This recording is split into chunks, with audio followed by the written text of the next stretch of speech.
Just working on my 2005 Honda Pilot again.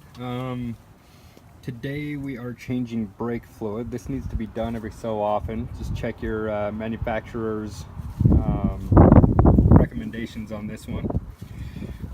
All I'm doing is you take a little syringe or anything that can really suck the old fluid out of the reservoir. See, this is pretty gross looking here. So you just want to remove the old fluid out of the reservoir, and you're going to want to dispose of this properly. Check with your local regulations on it, and you just want to empty this reservoir out before you get started, otherwise it's going to take a long time to pump the new fluid through. Now you can see in here there's a strainer basket that needs to be pulled out, and you want to make sure you get all the fluid out of the bottom. And we just want to take a washcloth or something like that and wipe off any particulates they got on there. And same thing goes with down in there. This will help keep your system clean, prevent anything from getting in there that's going to cause some damage internally. Alright, so we've got this all basically cleaned up. I would prefer it to look a little bit better, but just from here we go ahead and replace this, and we're going to go ahead and add our fluid. As with any fluid, you always want to make sure the fluid you're buying is going to work for your car. Just a quick Google search should do it. Generally with brake fluid it's fairly well universal. You use your .3 fluid, but go ahead and give a quick Google search to make sure that you're using the right fluid. You just pop the cap off and then open up the foil there, and we'll go ahead and get it poured in. Okay, you always want to start on the wheel furthest from the master cylinder. On this one, this is the passenger rear tire, so not all cars have to be jacked up and have the tire removed. This one, the way it sits, I'm gonna have to. So always follow your best practices. Make sure you have both jack and jack stand underneath, and I always put the wheel underneath on the side of the car just to make sure in the worst possible case scenario, if it does drop, then there's always something to block it from falling all the way to the ground on top of me. Alright, now we've got the wheel off, and just as I said, we've got the jack under there, the jack stand, and in case all else fails, we've got the tire placed right there so the vehicle doesn't fall on top of us.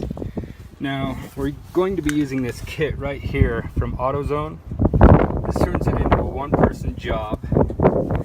You pop this open right here. We want to pop this off, and you'll open this up, just crack it loose, and then the insert goes in here, and we have this handy magnet to place it up somewhere that's metal on the vehicle so it doesn't go anywhere. So we'll go ahead and get this cracked open just a bit.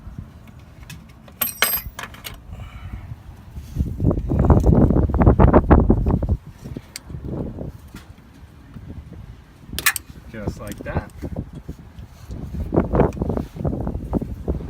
Place this securely in here, and we'll go ahead and give it a few pumps and see how much we get. Okay, we want to give the pedal a few pumps slowly. We don't want to knock the hose off or anything like that, but you also want to make sure while you're pumping the brakes, while you're bleeding them out, that you don't run the reservoir dry. So you want to give it a few pumps, and then check the master cylinder and make sure that you have fluid in there still. When it gets low, just add some more, and then go ahead and go back and double check that everything's going well. Alright, so that's getting pretty full, and it's still packages by the door. I got a couple for you. And the fluid's still dirty, so we want to empty this out and reattach it and then go again. All right, the bottle's empty. We're going to open this up again and give it a few more pumps of the brake pedal. All right, now we're starting to see a little bit more of what we want to see. It's still a little bit dark, which means it's still kind of pushing some dirty stuff through, but it's starting to clear up a lot more. The bottle was a lot darker than this. I think this is the 4th time that I've filled up the bottle. So yeah, I think we're sitting pretty good here. We'll empty it one more time and make sure that we've got plenty of the dirt out. All right, now we see the lines. They're starting to look clear, and we're pushing clean fluid through. So we're just going to tighten this back up, put it back the way we found it, and you want to repeat on all 4 wheels. Well, I guess we have 3 left, so we just pop this out, set this aside. We want to put everything back together,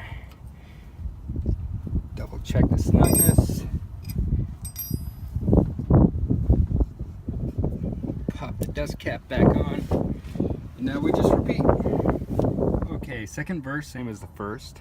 We're going to go ahead and finish this wheel as well.